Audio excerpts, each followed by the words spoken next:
এই যে আচ্ছা কি হয়েছে বলেন তো? মানে মেয়ে আগুন তাপাচ্ছিল, পায়জামায় আগুন ধরে পিছন তো ও আর ঠিক পায়নি, পিছন তো দাও দাও করে জ্বলে উঠেছে গায়ে। এখন দৌড়ে ছেলেটা ফেলাইছে বাইছেছে, সবাই পানি ঢেলেছে, তারপরে এলো আগুন নিয়েছে। মানে খুবই দুর্বল পুড়ে গেছে? হ্যাঁ, তোমার ছেলে আচ্ছা পুড়েছে কি মানে শীতের কারণে আগুন শীতের পোয়াচ্ছিল? কারণে আগুন তাপাচ্ছিল, আচ্ছা এই তাপাতে যে পিছনতে চিকিৎসার কি ব্যবস্থা করেছে? এখন এই গ্রামের লোকের সাহায্য দিয়েছে, আর সদরে নিয়ে গেলাম, ওখান থেকে ট্রান্সফার করেছে, ঢাকায় নিতে হবে। মানে আমাদের সমর্থন নেই, মাসি দেখছে পাড়া ঘরে, তাই মানে তার আচ্ছা কি হয়েছিল আপনার একটু বলেন তো? পড়ে গেছি, তখন আমি সাথে সাথে সবার আগে তার কাছে খবর দিছি।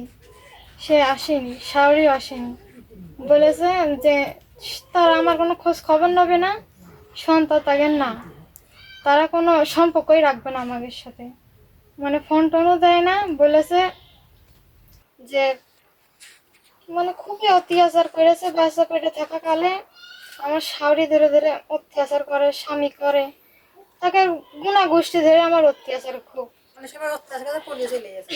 মানে সিজার করার টাকা নেই, তাকে খুব অসুবিধা হচ্ছিল। তারা বলতো যে পালি তোর বাপের কথা, তোর বাপ এসে টাকা দেবে, আর এখানে থাকলে আমরা দেখবো, ওখানে গেলে তোর বাপরা দেবে, একটা টাকা আমরা দেবো না। এবার ওখানেই থাকিছি, তারপরেও সে বলে যে আমরা কোনো সিজার করা টাকা দিতে পারবো না। সেই চাপে আমি ওখান থেকে চলে আসি। ওখানে থাকাকালেই আমার ধরে ধরে মারতো, কাজ করতে করতাম না বলে ভাড়া বাড়ি দিয়ে দিল, খেদাই। আবার যখন এখানে চলে আসি তখন বলেছে যে একটা ফোন নিয়ে গেছে, ফোন আমি নিয়ে আসি, এটা সত্যি কথা, কিন্তু আমি টাকা দোষ দিয়েছি, 20,000 আনিছি, এটাই মিথ্যে কথা, আমি কোনো টাকাই আনিনি। তারা বলছে যে আমার হাতে টাকা দিয়েছে, মামা শ্বশুরের কাছে নাকি নাকি টাকা নিয়েছে, নিয়ে আমার হাতে দিয়েছে। তারা যদি টাকা দিত তাহলে কি আমি আর এখন বাপের বাড়ি থাকতাম? তারা মিথ্যে কথা বলেছে যে টাকা আমি তোমার হাতে দিছি, অথচ এটা মিথ্যে কথা, টাকা আমার হাতে দিইনি। পরে 10 দিয়েছে, তোমার 20,000 টাকা নিয়ে চলে গেছে বাপের বাড়ি। এবারকার থুয়েছে এক জায়গা, দিয়েছে কি এটা আমি জানি না, থুয়েছে এক জায়গা, পরে ফোন দিয়ে বলছে টাকা আমি পাইছি, এটা সবই মিথ্যে কথা। এবার ভাড়া বাড়ি দিয়েছে, ওখানে ধরে আমার শাওরি, আমার স্বামী রয়েছে পোকা ধরে ধরে সে মৃত্যু অবস্থায়, একটুতে একটু ঝগড়া হলেই খাটের তল থেকে বাঁশ বের করতো, করে মারতো। আমার শাওরি দিয়ে স্বামী দিয়ে নিজের বাড়ি নিয়ে যাওয়ার জন্য অনেক মারধর করেছে, টানতে টানতে আমার শাওরির বাড়ি নিয়ে গিয়েছে, সবাই অত্যাচার করেছে। আপনি এখন কি চাচ্ছেন? আপনার স্বামীর কাছ থেকে কি চাচ্ছেন? সাহায্য চাচ্ছেন না কি চাচ্ছেন? টাকা পয়সা চাচ্ছেন? আমার স্বামী, স্বামীর কাছে যেতে চাচ্ছেন নাকি? না আমি আর ওখানে যাব না, যে তার স্বামী আমার দেখেই না। কি করে আপনার স্বামী?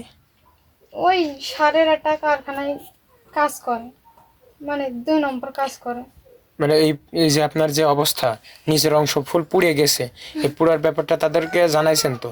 হ্যাঁ, জানানোর পর তাদের বক্তব্য কি? তারা আসবে না। আসবে না, দেখবেও না, তাই তো? না, সে বলছে আমি বিয়ে করব। মানে আপনার পুরার খবর আপনার স্বামীকে জানানোর পরে বলছে যে সে বিয়ে করবে? হ্যাঁ, আমার শাওরি বলেছে যে ছেলে আমি বিয়ে দেবো, তুই আসলি আয়, না আসলি না আর।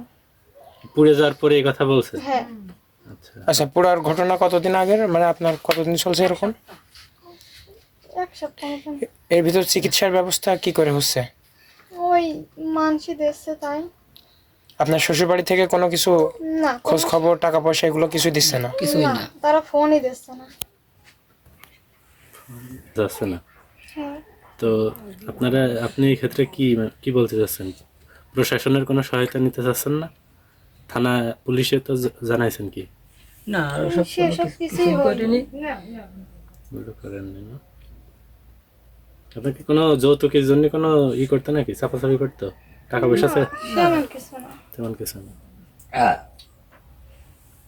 এখন তো ঠিক মতন সংসারই হয়নি। আর বিয়েতে মন করেন বাপের বাড়ি আর যশোরেই করেছি খালি। শ্বশুর বাড়ি কি যশোর? হ্যাঁ, জি আপনার শ্বশুর বাড়ির ঠিকানাটা বলেন। যশোর শেখাটি, যশোর ছোট শেখাটি, নাম মমিন। নাম মমিন হোসেন। হাসান। আপনার বাবার নাম কি? মজিবর। মুজিবের। ছবি আছে না মমিনি। আপনার হাজবেন্ড? হ্যাঁ, দেখানো ছবি দেখানো। বিয়েতে শুরু করে তার ছেলের বলেছে যে তুই জানতে পারিস শান্তি আমার বিটার বাইনে দে। এবার সে বলে কি যে আজ পর্যন্ত তার বাপের বাড়ি গেলাম না, কোনতে মেয়ে আনেছিস, কিসের মেয়ে, মুসি মেয়ে, মাতাবের মেয়ে। আপনারা কি রিলেশন করে প্রেম করে বিয়ে করেছিলেন না পারিবারিক? না, দেখাশোনা করে সন্তানের মুখ তাকিয়ে আমার একটু সাহায্য করেন, যেহেতু আমার স্বামী আমার এখন দেখে না। বাচ্চাটা মানুষ করতে হবে আমার। এখন আমার এই সন্তান মানুষ করতে হবে, আপনারা একটু আমার সহযোগিতা করুন। আমার অনেক জায়গা ধরেই মন করেন পুড়ে গেছে, আমার আর কোনো ই নেই। এখন আপনারা সাহায্য আপনার তো হাঁটা চলা করা মানে পুরোপুরি বন্ধ রয়েছে, তাই না? বললাম ঘরে থাকি, বাইরে বেড়ানোর মতো কায়দা নাই। তো পাশে সবসময় বিছানায় থাকি। সেই বাচ্চার ভরণ পোষণও দিচ্ছে না তো, তাই না? না, আমার স্বামীরা আমার দেখাশোনাই করে না। তো আমার তো খুব পড়ে গেছে, আমি খুব কান্নাকাটি করছিলাম, ফোন দিছিলাম যে ও খুব পুড়ে গেছে, আপনারা একটু আসেন, আসে একটু দেখে যান। তারপরেও তারা আসেনি, তারপরেও তারা আসলো না, কখনো মানে আসার চেষ্টাও করিনি। তারপরে এই জায়গাতে পুরার ছবি তুলে তার পাঠানো হয়েছে, ভিডিও করে দেখানো হয়েছে যে তুমি একটু আসো, মানে তার স্বামী তার আসতে হবে বা দেখতে হবে, তারপরেও সে আসলো না। আর মানে নির্যাতন, মনে করেন বিয়ে হয়ে বন্ধুকে নির্যাতন খুব হয়, হুমকি ধামকি দেয়, বকাবকি করে। আর চিকিৎসা করতে কেউ কিভাবে কি ঢাকায় করতে হবে? পাঠাতে বলেছে, না আমি খুব পাঠাতে বলেছে, এদের তো সমর্থ নাই। ওই গ্রামের লোকজন যা সাহায্য করেছে তাই দিয়ে ওর চিকিৎসা হচ্ছে। আর এরা সবাই তো গরিব অসহায়, এদের তো মানে চলার গতি নেই। ওরা আবার রাজমিস্ত্রি কাজ করে, তাতে তো এতটুকু লোকের সংসার চালানো সম্ভব না। অনেকে ফোন দিয়ে মনের কাছে ভালো লাগে, অনেকে ফোন দিয়ে করেছে, কথা সব কিছু বলেছে যে এরম তামা পুড়ে গিয়েছে, তুমি এসো দেখে যাও। আমিও ফোন দিয়েছি, আমার আগে সেই ফোন পেয়েছে, তারপরে আমি ফোন পাইছি। আমি বাড়ি ছিলাম না, আমি কাজে ছিলাম। এই পর্যন্ত এখনো আসেনি। আমি গরিব মানুষ, এত টাকা আমি কোথা থেকে গোছাবো? সদর হাসপাতালে নিয়ে গেলো, সেখান থেকে দিনে নিলিশ দিল, ঢাকায় নিয়ে যেতে হবে। এখন টাকা পয়সা নেওয়ার তো নেওয়ার মতন নেই। সবাই যদি সহযোগিতা করে, আল্লাহ যদি হায়াত রাখে, টাকা দিয়ে সুস্থ হবে।